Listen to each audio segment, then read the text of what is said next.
Existe um dia marcado na agenda de Deus que será, sem dúvida, o dia mais aterrorizante da existência humana.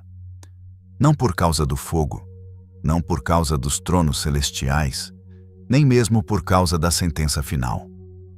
O terror desse dia virá da surpresa. Imagine o cenário. O trono branco está estabelecido. Os livros são abertos. E diante do juiz de toda a terra, não estão apenas ateus, assassinos ou blasfemadores. Estão pessoas que viveram dentro da igreja.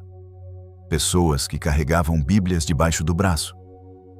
Pessoas que cantavam nos corais, que pregavam nos púlpitos, que davam o dízimo e que choravam nos apelos. Elas chegam diante de Jesus não com medo, mas com confiança. Elas sorriem, esperando o abraço, esperando o bem-vindo. E então, o céu fica em silêncio para ouvir a sentença. E a boca de Cristo profere a frase mais devastadora que um ser humano pode ouvir: Nunca vos conheci. Apartai-vos de mim. Este vídeo é sobre o versículo mais evitado, mais ignorado e mais temido pelos pastores modernos. Mateus 7, versículos 21 a 23. Por que eles têm medo de pregar isso? Porque este texto destrói a falsa segurança de salvação que a igreja evangélica vendeu nas últimas décadas. Este texto diz que é possível ser cristão, ser ativo, ser cheio do Espírito aos olhos humanos e ainda assim acordar no inferno. Se você tem a coragem de colocar sua própria alma na balança hoje, se você tem a coragem de perguntar: será que eu sou um deles? Então, não feche este vídeo. O que vamos analisar nos próximos minutos não é teologia para encher a mente. É um aviso de emergência para salvar sua eternidade. Bem-vindo à Escola do Príncipe. Vamos abrir a porta que muitos tentam manter fechada. O texto começa com uma declaração que desmonta 90% da teologia moderna de aceitação fácil. Jesus diz no versículo 21, Nem todo o que me diz, Senhor, Senhor, entrará no reino dos céus. Pare e analise a repetição. Na cultura judaica da época, repetir o nome de alguém era sinal de profunda intimidade e emoção. Quando Deus chama alguém com urgência ou carinho, ele repete: Abraão, Abraão, Moisés, Moisés, Saulo, Saulo. Portanto, as pessoas que Jesus descreve aqui não são cristãos frios. Não são pessoas que vão à igreja uma vez por ano. Elas dizem: Kyrie, Kyrie, Senhor, Senhor. Elas têm fervor. Elas têm vocabulário, elas têm paixão. Se você entrasse na igreja delas hoje, você diria: Nossa, que povo avivado! Olha como eles gritam o nome de Jesus. Olha como eles choram no louvor. E, no entanto, Jesus diz: Nem todo. O primeiro grande erro que os pastores têm medo de confrontar é a ilusão da confissão verbal. Nós criamos uma cultura onde ensinamos as pessoas a repetir uma oração mágica. Repita comigo: Eu aceito Jesus. A pessoa repete. O pastor diz: Pronto, está salvo. Escreve o nome no livro da vida. Mas Mateus 7 diz que a boca pode gritar: Senhor, enquanto o coração continua escravo do pecado. A palavra Senhor, Kyrios, significa dono absoluto, amo, aquele que tem poder total de mando. Chamar Jesus de Senhor não é um elogio místico. É uma declaração de escravidão. Significa: Tu mandas, eu obedeço. Mas observe a hipocrisia moderna. Nós chamamos Ele de Senhor, mas vivemos como se fôssemos donos da nossa própria vida. Escolhemos o que assistir, onde ir, com quem namorar, como gastar nosso dinheiro. Tudo baseado na nossa vontade. E no domingo, gritamos: Senhor, Senhor! Jesus confronta isso em Lucas 6,46. Por que me chamais Senhor, Senhor, e não fazeis o que eu digo? É uma contradição lógica. Se Ele é Senhor, você obedece. Se você não obedece, Ele não é Senhor. Não importa o quão alto você grite no culto. Spurgeon dizia que a religião de pura emoção é a estrada mais rápida para o engano. É fácil chorar num ambiente com ar-condicionado e teclado tocando fundo musical. É fácil sentir arrepio. O diabo não se importa se você chora na igreja, desde que você não obedeça na rua. A confissão verbal sem submissão prática é o que a Bíblia chama de hipocrisia. E a igreja está lotada de hipócritas sinceros. Sim, sinceros. Note que no texto eles não estão mentindo conscientemente. Eles realmente acham que são salvos. Eles estão surpresos com a rejeição de Jesus. Eles viveram uma vida inteira enganados pela própria religiosidade. Isso deveria fazer você tremer. Quantas vezes você mediu sua fé pelo que você fala e não pelo que você é? Quantas vezes você achou que estava bem com Deus só porque cantou alto no domingo? A entrada no reino não é para quem diz, é para quem faz a vontade do Pai. O cristianismo não é uma religião de falatório, é uma religião de rendição. Se a sua vida na segunda-feira não reflete o Senhor que você gritou no domingo, sua fé é uma fraude. E Jesus não vai validar fraudes no dia do juízo, não importa o quanto você tenha chorado. Se o versículo 21 já é assustador, o versículo 22 é aterrorizante. Muitos me dirão naquele dia: Senhor, Senhor, não profetizamos nós em teu nome? E em teu nome não expulsamos demônios? E em teu nome não fizemos muitas maravilhas? Agora a defesa sobe de nível. Eles não estão apenas alegando que falaram. Eles estão apresentando provas. Eles estão mostrando o currículo ministerial. Imagine a cena diante do trono. Jesus, olha o meu canal no YouTube. Eu preguei a verdade. Jesus, olha as campanhas de libertação que eu liderei. Os demônios saíam gritando. Jesus, olha as curas. As pessoas foram curadas quando eu orei. E aqui está o ponto que a maioria dos carismáticos e pentecostais tem pavor de encarar. Eles não estão mentindo. Jesus não diz: mentira, vocês não fizeram nada disso.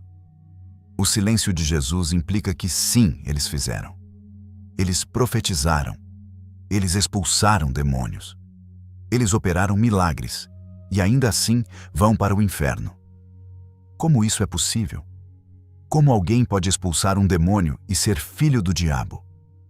Aqui está o segredo teológico que poucos pregam.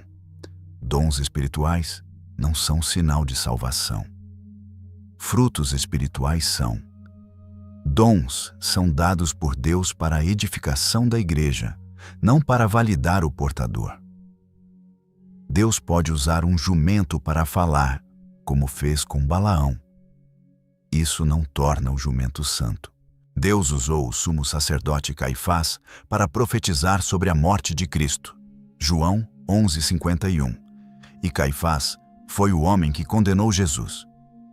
Deus permitiu que Judas Iscariotes andasse com os 12. Mateus 10 diz que Jesus deu poder aos 12 para expulsar demônios e curar enfermos. Judas estava lá. Judas curou. Judas expulsou demônios. E Judas era um ladrão e traidor. O poder de Deus pode passar através de uma pessoa sem habitar na pessoa. É como um cano de água suja que transporta água limpa. A água chega limpa na outra ponta e mata a sede de quem bebe. A igreja é abençoada. Mas o cano continua sujo e enferrujado. Você pode ser um grande pregador, um grande cantor, um grande líder e ser um cano sujo. Os pastores têm medo de pregar isso porque suas igrejas são construídas em cima da busca por poder e milagres. Se eles disserem ao povo: olha, você pode profetizar e ir para o inferno, o show acaba. A busca frenética por dons perde o sentido se não houver santidade. Mas Jesus é claro. O currículo ministerial não impressiona a Deus. Você pode ter ganhado 1000 almas para Jesus e perder a sua própria. Paulo tinha esse temor, para que, pregando aos outros, eu mesmo não venha a ser reprovado. 1 Coríntios 9:27. Isso coloca uma espada sobre a cabeça de todo líder religioso. Sua unção não garante sua eleição. Seu sucesso público não garante sua aceitação privada. O fato de Deus usar você não significa que Deus aprova você. Muitos homens de Deus que caem em escândalos sexuais ou financeiros e continuam pregando, acham que, porque a igreja continua crescendo, Deus está com eles. Se Deus não estivesse comigo, não teria milagres, dizem. Mateus 7:22 grita: mentira! Deus pode estar honrando a palavra dele, não a sua vida. E no último dia, apresentar seus milagres não vai te salvar. Pelo contrário, vai aumentar sua condenação, porque você usou o santo nome de Deus para promover sua própria glória enquanto vivia na sujeira. Chegamos ao clímax do horror, o versículo 23. Depois de ouvirem a defesa, depois de mostrarem os milagres, Jesus profere a sentença. E então lhes direi abertamente: nunca vos conheci. Note a palavra nunca. Isso destrói a teologia do desviado que muitos usam. Jesus não diz: eu conheci vocês.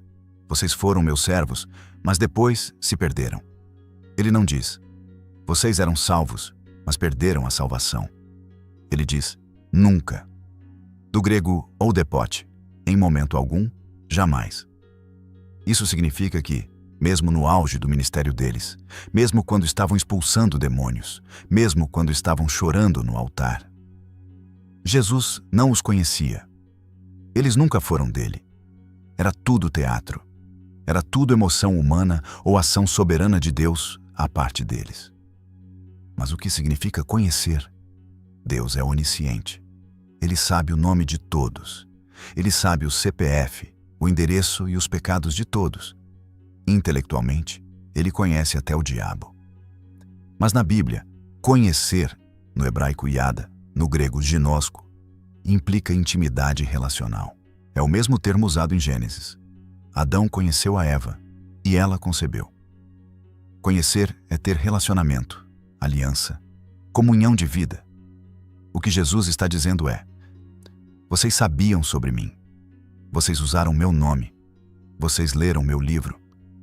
Mas nós nunca tivemos intimidade. Eu nunca fui o seu pai e vocês nunca foram meus filhos. Vocês eram funcionários da religião, não membros da família. Essa é a diferença entre o fã e o amigo. Você pode saber tudo sobre o presidente. Você pode citar os discursos dele, usar a foto dele, defender ele. Mas se você tentar entrar na Casa Branca, o segurança vai te barrar.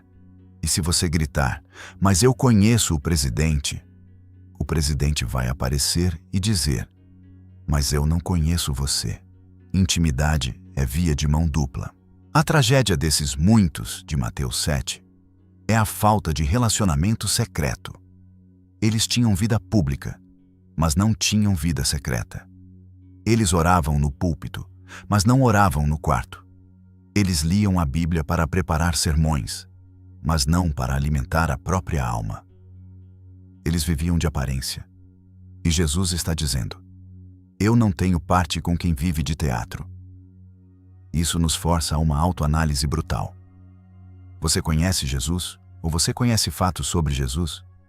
Você fala com ele ou apenas fala dele? Quando ninguém está vendo, quando não há música de fundo, quando não há ninguém para impressionar, existe uma conversa real entre você e Deus? Ou há apenas silêncio e tédio? Se você acha a presença de Deus entediante no secreto, mas emocionante no culto, você provavelmente é um dos que ouvirá: nunca vos conheci.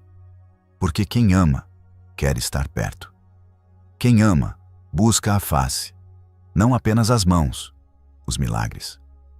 Pastores têm medo de pregar isso porque teriam que admitir que muitos de seus membros mais ativos são estranhos para Deus. teriam que admitir que encheram a igreja de bodes amestrados e não de ovelhas. O nunca vos conheci é a prova final de que a salvação não é sobre o que você faz para Deus, mas sobre quem você é em Deus. Sem intimidade, toda atividade é vaidade. E no dia do juízo, a vaidade será exposta diante de todo o universo. Jesus não deixa o motivo da expulsão vago. Ele diz exatamente por que aquelas pessoas religiosas, cheias de milagres e palavras bonitas, foram banidas. Apartai-vos de mim, vós que praticais a iniquidade. A palavra grega aqui é devastadora, anomia.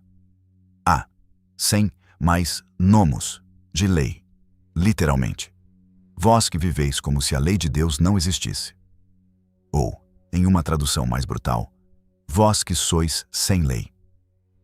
Isso é o que os teólogos chamam de antinomismo.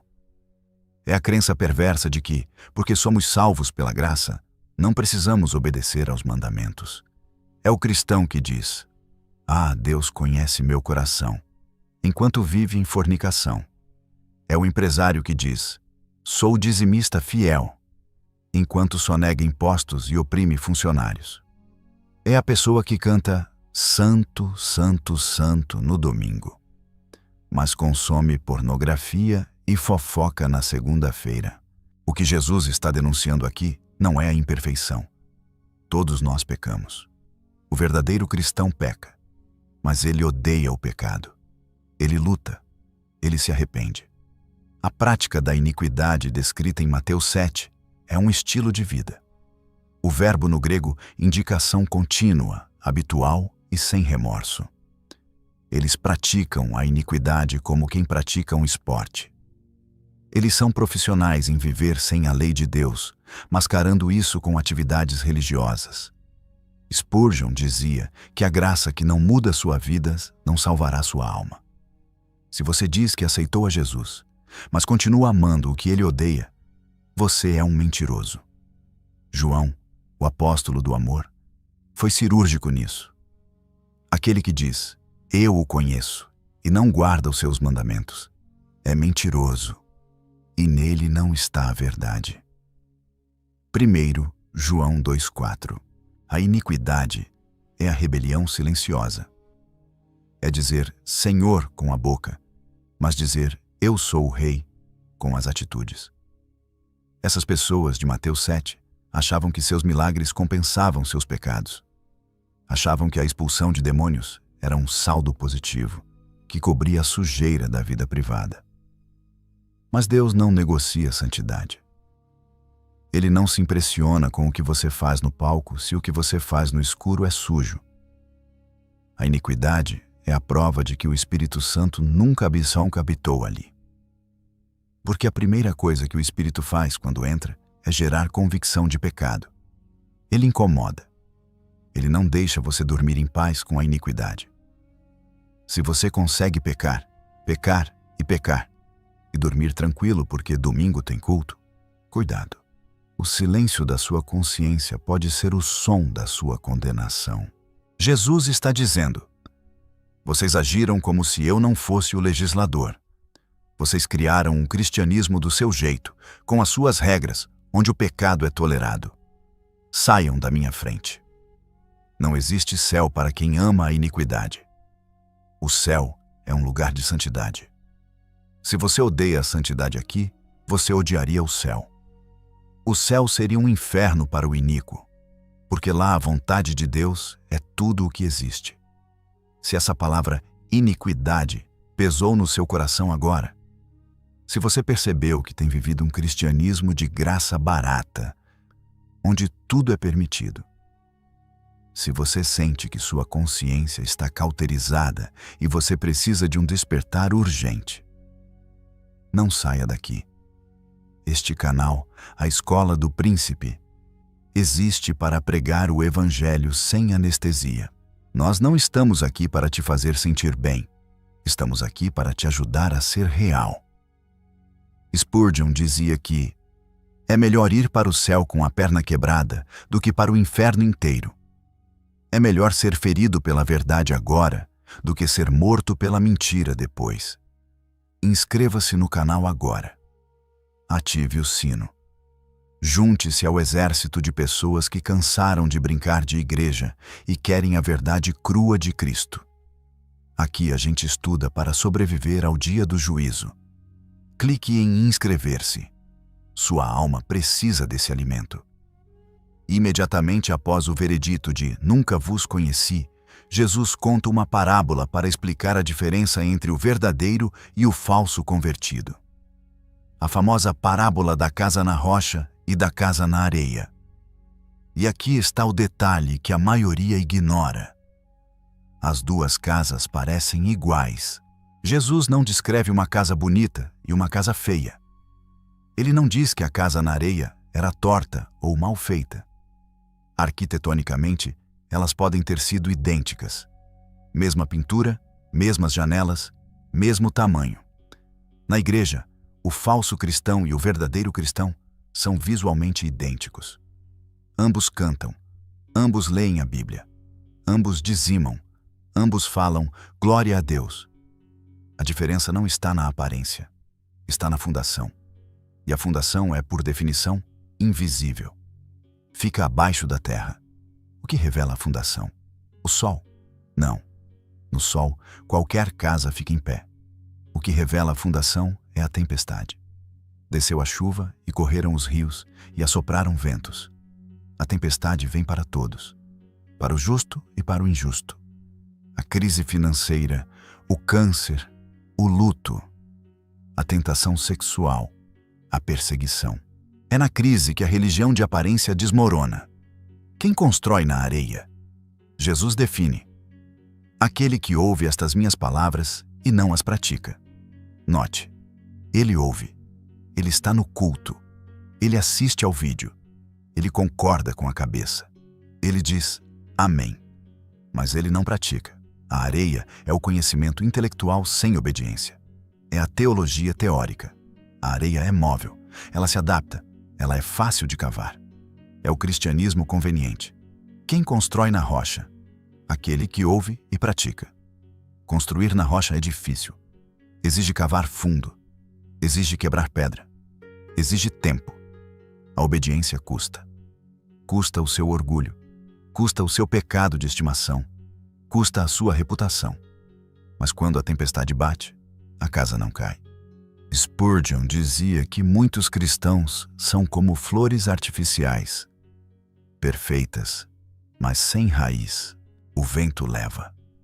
A grande queda da casa na areia, Mateus 7:27, é o destino final daqueles que ouviram "Nunca vos conheci". Foi grande a queda porque a construção parecia grande. Quanto maior a aparência de santidade sem a realidade da obediência, maior será o estrondo da ruína. Pastores têm medo desse texto porque ele ensina que ouvir sermões não salva ninguém. Saber grego e hebraico não salva ninguém. O que salva é a fé que se manifesta em obediência radical. Você está construindo sua vida sobre o quê? Sobre a emoção do momento, areia, ou sobre a verdade imutável de Cristo, rocha? Se sua fé depende de tudo dar certo na sua vida, você construiu na areia. Porque quando a chuva descer, e ela vai descer, a areia vai lavar e sua fé vai embora com ela. Para entender a gravidade de Mateus 7, precisamos voltar a alguns versículos, onde Jesus estabelece a demografia da salvação. Versículos 13 e 14. Entrai pela porta estreita, porque larga é a porta, e espaçoso o caminho que conduz à perdição, e muitos são os que entram por ela. Aqui está a estatística de Jesus. Muitos vão para a perdição. Poucos encontram a vida. Isso destrói o otimismo evangélico moderno de que, no fim, quase todo mundo vai para o céu. Jesus diz o oposto. A maioria está errada. A multidão está caminhando para o abismo.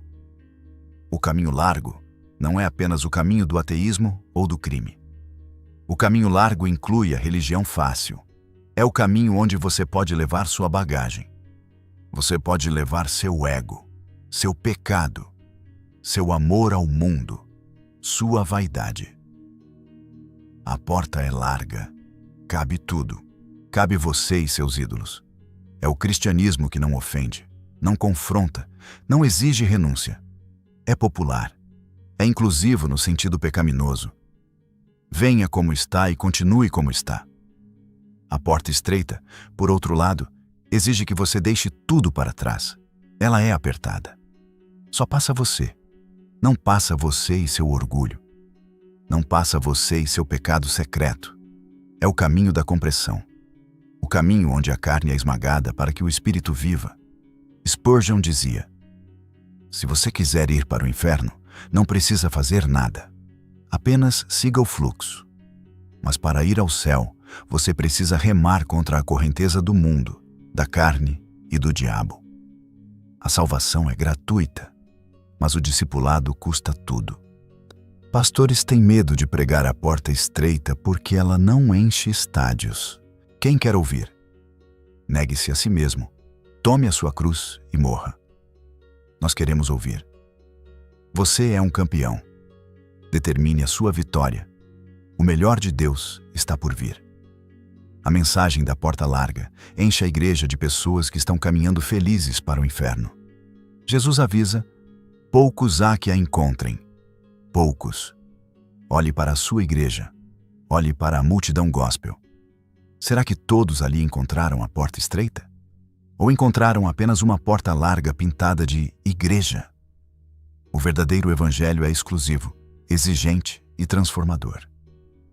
Se o seu cristianismo cabe na sua vida mundana sem causar desconforto, você provavelmente está no caminho largo. Porque no caminho estreito, a carne grita a cada passo. Não se engane com números. Deus não faz contagem de cabeças. Ele pesa corações. No dia do juízo, a multidão do caminho largo gritará: Senhor, Senhor. Mas descobrirá que a porta do céu era estreita demais para a bagagem que eles insistiram em carregar. Diante de tudo isso, da falsa confissão, dos falsos milagres, da iniquidade, da casa na areia, a pergunta que resta é: como posso ter certeza? Como saber se não sou eu quem vai ouvir "Nunca vos conheci"? A Bíblia não nos deixa no escuro. Paulo nos dá a ordem em 2 Coríntios 13, 5. Examinai-vos a vós mesmos, se permaneceis na fé. Provai-vos a vós mesmos. O teste não é olhar para os seus milagres. O teste é olhar para os seus frutos. O fruto do Espírito, Gálatas 5, é a única evidência que não pode ser falsificada pelo diabo. O diabo pode falsificar línguas, pode falsificar profecias, pode falsificar curas, mas o diabo não pode falsificar amor verdadeiro. Ele não pode falsificar humildade. Ele não pode falsificar mansidão. Ele não pode falsificar domínio próprio. O teste de Spurgeon para a salvação era simples e brutal. Você tem uma nova relação com o pecado? Antes você corria para o pecado. Agora você foge dele. Quando você peca, você sente uma dor profunda na alma, ou apenas medo da consequência. O verdadeiro cristão pode cair no convés do navio, mas ele nunca pula no mar. Você tem uma nova relação com a santidade? Você deseja ser santo mais do que deseja ser feliz? Você ama a lei de Deus, mesmo quando ela te confronta? Você tem uma nova relação com os irmãos? Você ama a igreja, não como instituição, mas como pessoas? Você perdoa? Se você olhar para dentro e ver apenas podridão, não se desespere. O fato de você estar preocupado com isso já é um sinal de vida. Cadáveres não se preocupam se estão mortos. Se este vídeo te assustou, isso é a misericórdia de Deus te acordando antes que seja tarde demais. A porta ainda está aberta. Ainda é o tempo da graça.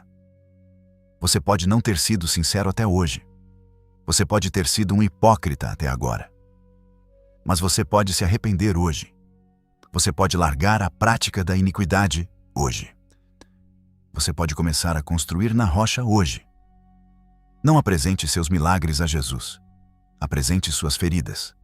Não apresente seu currículo. Apresente seu arrependimento. Diga a Ele: Senhor, eu não quero ser um profissional da religião. Eu quero te conhecer. Eu troco meus aplausos pela tua presença. Mateus 7 é um pesadelo para os falsos, mas é um conforto para os verdadeiros. Porque para aqueles que realmente o conhecem, que lutam contra o pecado, que amam a sua vinda, a frase não será apartai-vos. Será: vinde, benditos de meu Pai. Possuí por herança o reino que vos está preparado. Que no dia do juízo, a única coisa que tenhamos para apresentar seja o sangue de Cristo e uma vida que, imperfeita, mas sincera, lutou para obedecê-lo. A sinceridade não salvará a alma, mas a alma salva será sempre sincera. C.H. Spurgeon, se você decidiu examinar seus alicerces hoje, escreva nos comentários: eu escolho a porta estreita. Compartilhe este vídeo com sua igreja, com seu grupo de jovens. A verdade dói, mas a mentira mata. Nos vemos na próxima aula da Escola do Príncipe.